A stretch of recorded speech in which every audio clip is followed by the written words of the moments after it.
Hey, what's up, everyone? It's Ron from the Box and One podcast. With the Andre Drummond rumors surrounding the Toronto Raptors, have you asked yourself, does that move actually make sense for the Raptors? We'll discuss that on today's episode. We also sprinkle in a little UEFA Champions League talk. Please make sure you subscribe to our YouTube channel and hit the little bell for notifications when we put out new content. Also, follow us on Instagram and Twitter at Box and One Pod. So with that all said, let's get into it.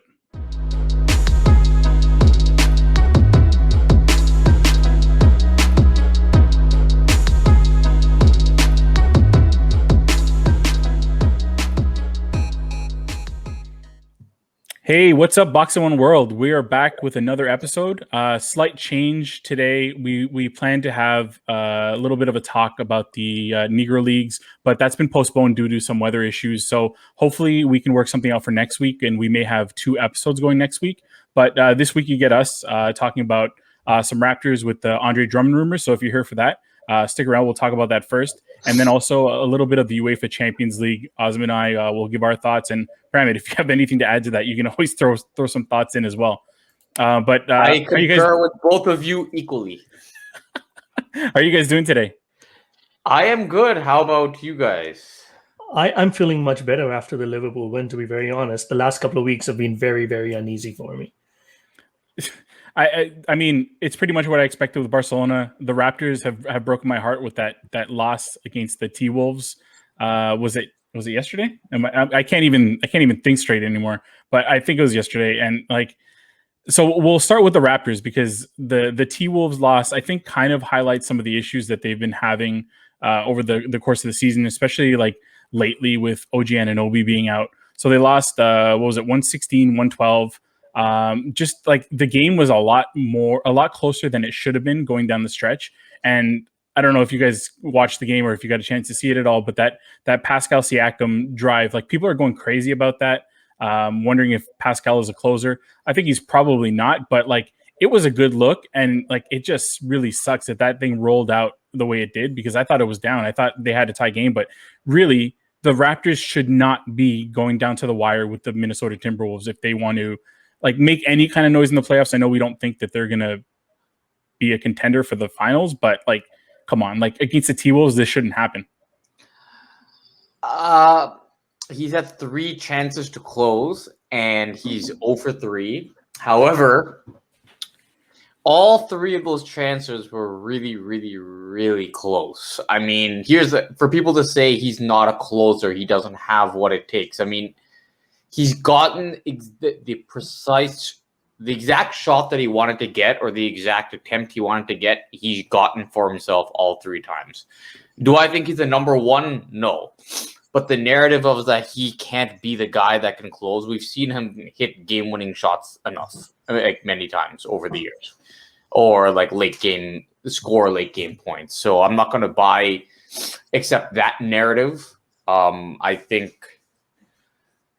to what your point is, Ron, it's not that last minute that really is the issue. The issue is that they couldn't stop anybody to save their life. And the defense, the swarming defense that we once saw, is gone. Yeah, we've lost Gasol and Serge. OG isn't there. But I mean, I'm sure that plays a role. But even last year, they had games where they didn't have Gasol. He wasn't healthy a lot, and I'm not. Are they going to be the top 1 or 2 defense in the league this year? No, but they've just been terrible at times, and to a team like Minnesota, that's not acceptable. Yeah, and so Ozim, actually, sorry to cut you off. I just want to ask you a specific question before we get onto the Andre Drummond stuff. It's about as you mentioned, Pramit, this is the 3rd time that Pascal's had a chance to close. Ozim, at what point do you say, let's move on to somebody else and let them try to finish closing? Or do you just say, you know what, Pascal is our future. He's going to be here for a while. Let's see what he can do closing games. Yeah, I mean, 3 is a ridiculously low number, right? So I say keep running with him. What I would like to say more than the results is what Pramit said. Are you putting yourself in the best position to take that shot? If you are, then for the most part, you're good. Sometimes shots go, sometimes don't. But as long as you're taking the shot that you truly want to take in that circumstance or in that situation, based on the time that you've left in this spacing, I think I'm okay with it, right? You just don't want someone taking a bad shot at that time or making a bad decision, which can happen if he, let's say, fails 4, 5, 6 times in a row, and then suddenly, doubts could creep in and stuff like that. But that's, again, we've seen so much from him, and the playoff struggles kind of been stringing along for a while, like since last playoffs. But the fact of the matter is that this also is part of that development, right? If you want him, maybe not 1 but a 1A or a 2, this has to be part of that development. In all honesty, Raptors are not going to win the championship this year. So why do you want to try someone else? Just let him have that. See if he can develop. If he truly starts failing, then you go for a plan B. But then you have to worry about a lot more things than just him being a closer, to be very honest. So, and I think that dovetails nicely with our first topic, the Andre Drummond to the Raptors rumors, because I mean, I think we all agree that we're not making a serious run in the playoffs. Maybe we win a round, maybe not. But I mean, in the grand scheme of things, like something like the Andre Drummond rumors, I don't even know if that necessarily makes sense. I mean, we can get into the whether he's actually a good fit for the team and whether he's actually gonna change things and change our fortunes for this season. But making that kind of move, which is very short term, like, do you guys see a reason to do that in a season like this? Does that put us over any kind of hump to get us into serious contention? Not with the package that it's going to cost them to make the money work. I mean, the guys on their roster that are making money are Kyle, Fred, OG, Pascal Siakam, and then Norm Powell's a bit below that. Are you really going to give up any of those long gut pieces for Drummond? If they're going to trade Kyle Lowry this year, if that ends up happening, are they going to want to trade him for Drummond? That's the return you're going to get for him? I mean, there's a clear need at center. There's a clear need for rebounding. There's a clear need for D. I think that he could fit here, but I mean, I'm looking at some of these trade offers. It's just like lumping together a bunch of guys and Stanley Johnson and Aaron Baines and throwing in Norm, and then Norm Powell has to be included to make it work. Or you can argue that Norm Powell has been better than Andre this year.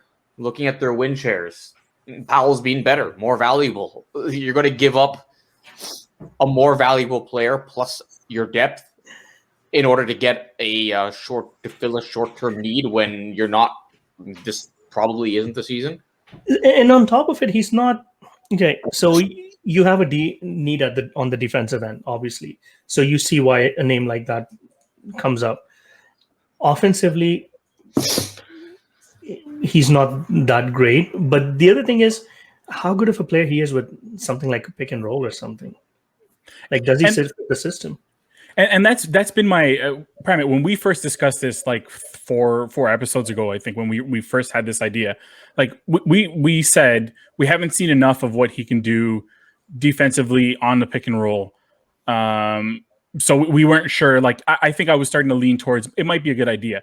But I went back and I watched some tape. So what the Cleveland Cavaliers have been doing, and this might have been specific to some of the matchups that I saw, but they were icing the pick and roll. So basically they would drop Drummond back into the paint and handle the pick and roll that way, which is kind of what the Raptors were doing against the Celtics, I think, in the playoffs last year.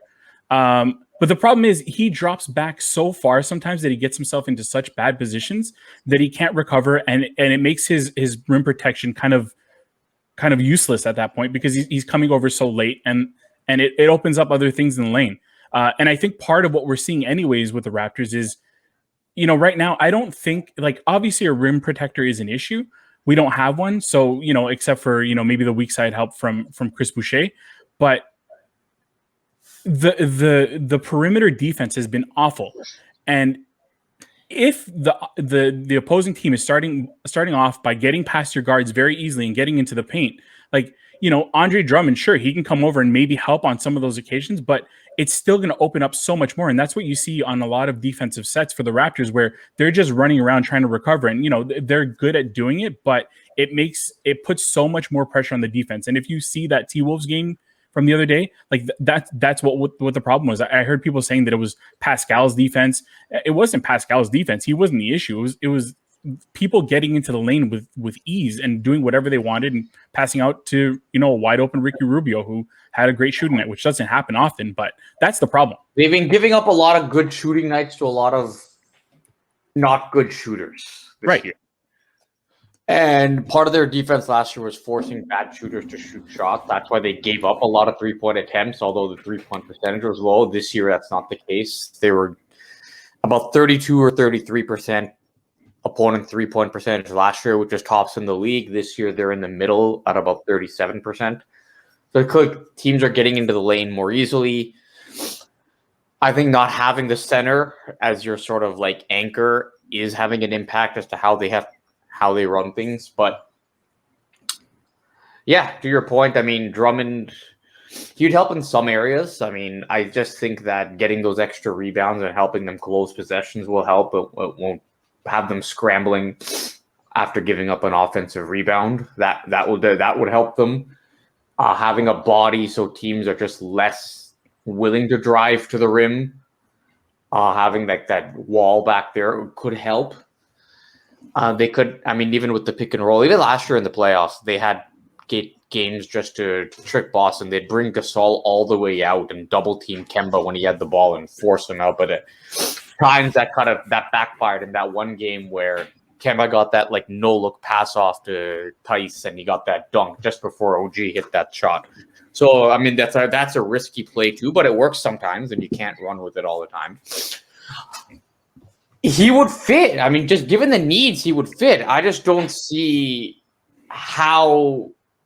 I mean, they've been so bad at center. He would definitely fit, and I just don't see how you could, from a trade perspective, put the package together given the contracts.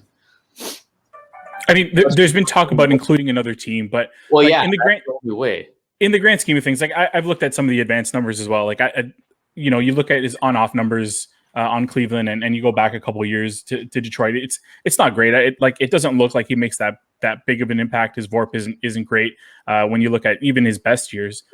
So I mean, I think Doug Smith tweeted something about him talking to an advanced scout and said something about, if you want to see a guy who puts up 30 points and 20 rebounds, but has very little impact on the game, that's Andre Drummond. And like another guy like that is Hassan Whiteside, like same kind of deal. You can put up numbers, but at the end of the day in basketball, box score is not the box score numbers aren't really what is going to drive winning. And I don't think that he has that big of an impact.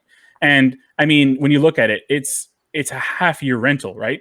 You're not going to have him potentially past this season. So is there really a point in making any moves for this year when like it's not going to put you anywhere near where you need to be? So like for me, like Baines is not ideal as a starter. Maybe if you can find, Prime, you've mentioned this before, if you can find somebody who's cheap and maybe athletic and move a little bit more, I'd be fine with that. Otherwise, just go small and use Baines in those matchup situations where he works. That's the best way to do it. I mean, I think people are enamored with the idea of Drummond. I mean, they're so bad at center that he's an upgrade over anything they have. The more it's the package, right? Like if the guy were making 19 million instead of 28 million, you could probably get it done. But what he's making and what you have to get up to make salaries match. And I don't see the fit without other teams getting involved in a bigger trade happening, which you never know what's going to go on. But that's my take on it. Yeah, and there's definitely intrigue in what Nick Nurse could do with a guy like that in his lineup. So I'm sure that's part of it. But just capping off this idea, not directly Drummond related, but a guy who's also been in the news lately is Blake Griffin. And Prime, you're going to find this funny, but I mean, it's been out there about Detroit sitting him, looking for a potential trade partner, or ultimately potentially buying him out at his 37, 38 million, whatever he's making right there. Would you guys consider that in any way, just to get a big man with it'll be very low cost because he's coming off a buyout? So would you guys consider a guy like Blake Griffin just to see what happens? If he's bought out and he can play the center position, and he's well. I mean, and he comes here and like he just comes here, and you don't really have to give up much. I mean, he's worth a look. He's a name. Yeah, at the center as a pure center, and maybe that's what he is now.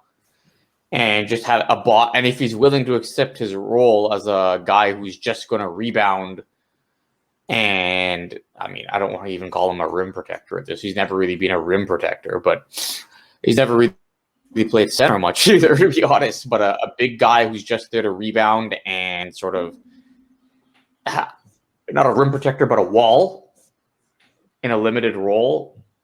Get some putbacks and things like that, and uses size. Yeah, that could work. Again, he is 6'9", not 7 feet, and I know people are going to think that's not a big difference, but it is a big difference. So he won't solve all their problems, but I mean, I'm sure he is an upgrade if he's willing to accept a specific role on the team and not still want to be logging the minutes and being used in the way that he's accustomed to. Yeah, I think if he's willing to come in as a role player, and if he's coming off a buyout, there's no downside. Just give it a shot, right? There could only be upside from there onwards because you're not giving up anything. Minimal cost. I'd go for it, especially on the defensive end. Maybe, I don't know. Yeah, it can't get much worse than Aaron Baines. Exactly. I'd like to see it, whether it happens or not. I'm sure there are going to be a bunch of teams who are, kind of. It'd be interesting to see if he went to the Lakers, kind of as an FU to the Clippers. But I mean, we'll see what happens with that. We'll keep our eyes open. I hope. To your point, I mean, given the Anthony Davis situation, that could be the move they make. Yeah, especially if it's cheap. So I mean, we'll see what happens. But I'm kind of hoping that the Drummond to the Raptors thing doesn't. But if it does, I mean. Yeah, sure. Let's see what happens as long as we don't give up anything crazy. So we'll move on to the final topic, and guys, we're trying to keep this short. We kind of got caught off guard today with having to shuffle things around. But Azam, I know you want to talk a little bit of Champions League because your team Liverpool beat RB Leipzig 2-0, and my team Barcelona lost to PSG 4-1. So. If you'd like to start it off with the happier side of things, go ahead and give us your thoughts on Liverpool's performance.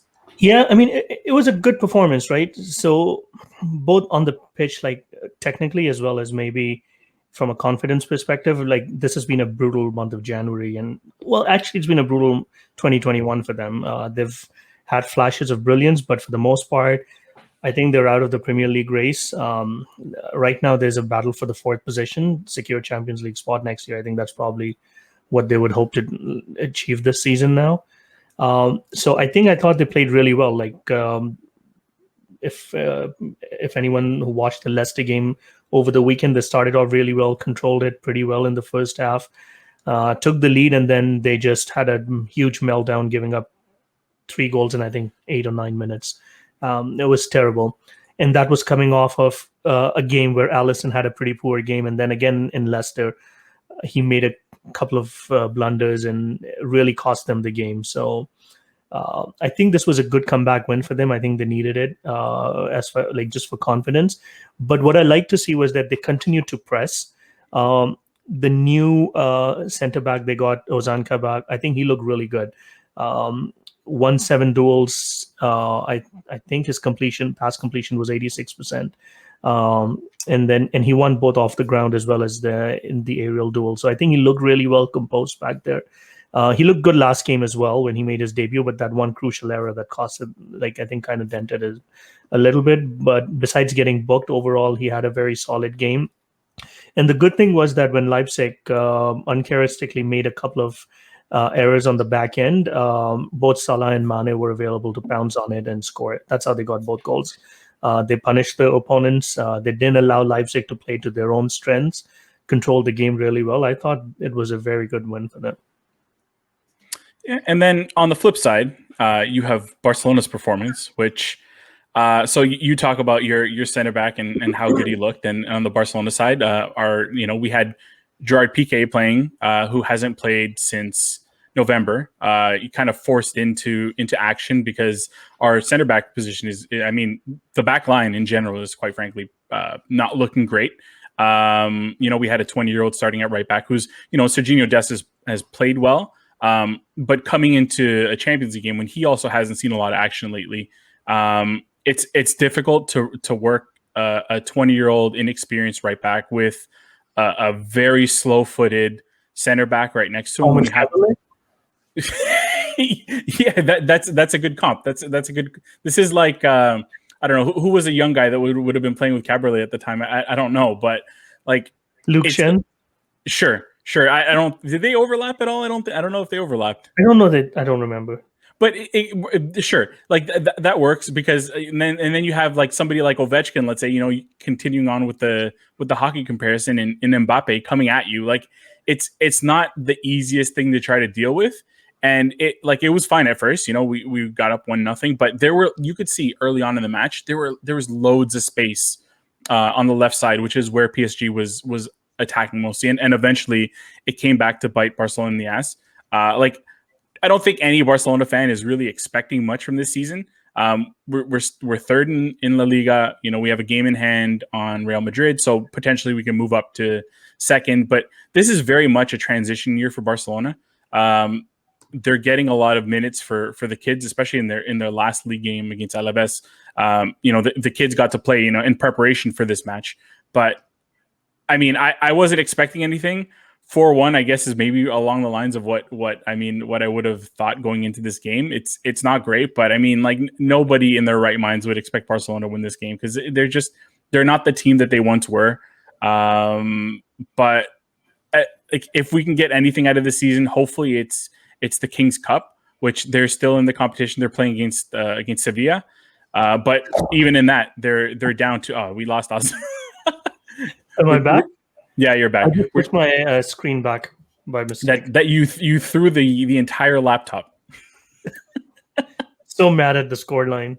Yeah, but yeah, we're down 2-0 in the King's Cup as well. So I mean, like we probably won't be getting any silverware out of this season. So I mean, it is what it is. Like it's just nice to see some of the kids play every now and then. And like I'm not overly invested in this season right now, so you can tell, like, I'm not getting really mad as I would be like in another season where they put up awful performances.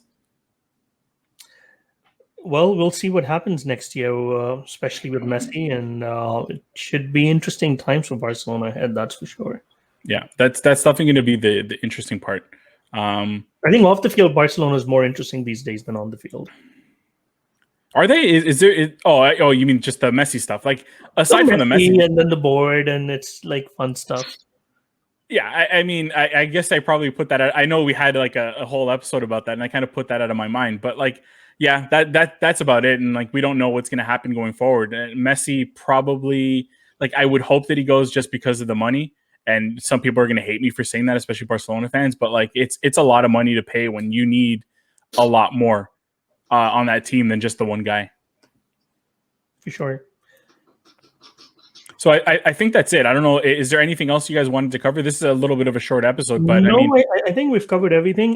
Just some sad news that the Derek Fisher era for the Toronto Blue Jays is over. He got traded for.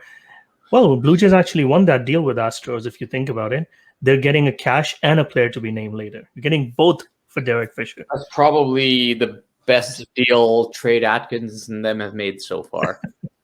Yeah, because Sanchez didn't do anything. Biagini hasn't played like through, I think, 19 terrible innings since the trade. So, but overall, I think it offers some clarity. There was a lot of glue in the outfield. So, yeah, something had to give. Me being a basketball guy, when you said Derek Fisher, I was thinking of the ex-Lakers player Derek Fisher in the Blue Jays outfield. The ex-Knicks coach Derek Fisher. Oh yeah. So, and anything else, guys? Before we one last thing here is I'm looking at the Raptors cap situation for next year. Aaron Baines has a team option. Do you think that option will be picked up?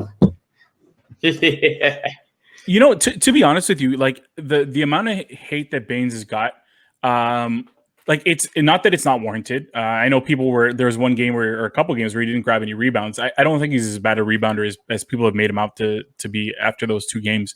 I don't mind him in the right situation. He's definitely the type of guy where he's a matchup guy. So when you have Embiid, you can throw him in there for a few minutes. But this role where they have him, that he has no business being your starting center because he gives you nothing offensively. And even defensively, if you saw the game against JV, like he gave very little in that game too. He was a starting center for Boston. First I didn't realize that he's as old as he is. He's 34. I did not realize that either. I thought he was closer to 30. I'm looking at his. He did a basketball reference page, so maybe age is something to do with it. But a few years ago, he started for Boston, a team that went to the conference finals, and in his limited minutes, he did fine. I mean, the guy just can't dunk or finish at the rim or jump anymore. Maybe the leaping ability just went.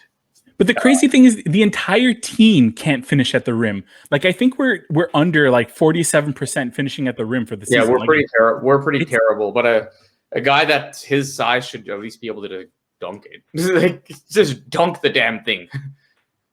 Agreed. And there have been a lot of situations where he's right at the rim and he just blows those bunnies where that shouldn't happen. That should not happen. Mm-hmm. I mean, last year he averaged 11.5 points a game. Now, granted, it was a bad Phoenix team, but he did start quite a bit. So, I mean, he did. And he looked good doing it. But see, that's the funny thing. I don't know if you guys have seen Alex Len in Washington, but he was putting up some okay numbers. I think when I saw him on my fantasy league and I saw the numbers that he was putting up, I'm like, maybe I should pick him up. I didn't, but he's looked a lot better. But it's just, when you're on a bad team, there's a lot more opportunity, and maybe that's a case. Yeah, I mean, Washington plays no D whatsoever. So their games are like 130, 140 points minimum. So if you're just a warm body out on the floor, you're going to get some points. Just like we would average 5 or 6 points a game each. just at the pace that they play at. Did you get a call yet, Pramit? Are they looking for you to play for them, or? No, their backcourt's filled, right? I mean, Beal and Westbrook hogged the ball. I gotta fit in. And you're a high usage player too, right? So that's not gonna work. I could just see the arguments between you and Westbrook. Yeah, it's not gonna work. I can't play with those guys. It'll be like Houston, Harden, and Westbrook all over again.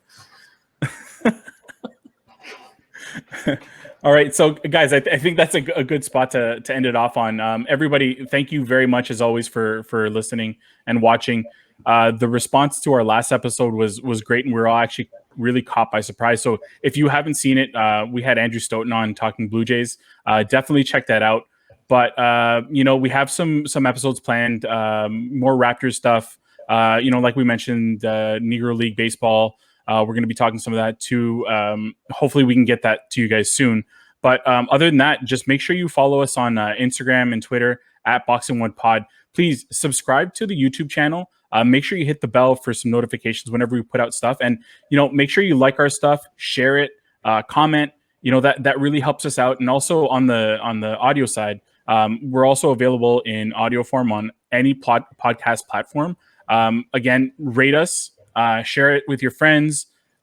Just make sure you help us out. If you enjoy our stuff, interact with us and let us know if there's anything that you want to hear. We always look forward to any kind of feedback. And if there's a sport you want us to cover, we'll watch it. Yeah, absolutely.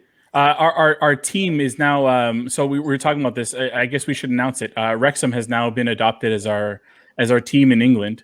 Especially with the Ryan Reynolds news being made official. So, hopefully we'll give you a small segment whenever they have a game, and we can give you some updates on how they're doing. And hopefully, the end game is Ryan Reynolds. We would like you to come on this program. I believe, Azam, you've been reaching out to his representation. Yes, I have not heard back, but I am hopeful. And if you're watching Ryan Reynolds for whatever reason, I don't know why, but if you are, please respond, and we'd love to have you on our show. Sure. Don't scoff at that. All right, everybody. Thanks a lot for watching or listening. We'll see you soon. All right. Thanks, everyone. Thanks, everyone.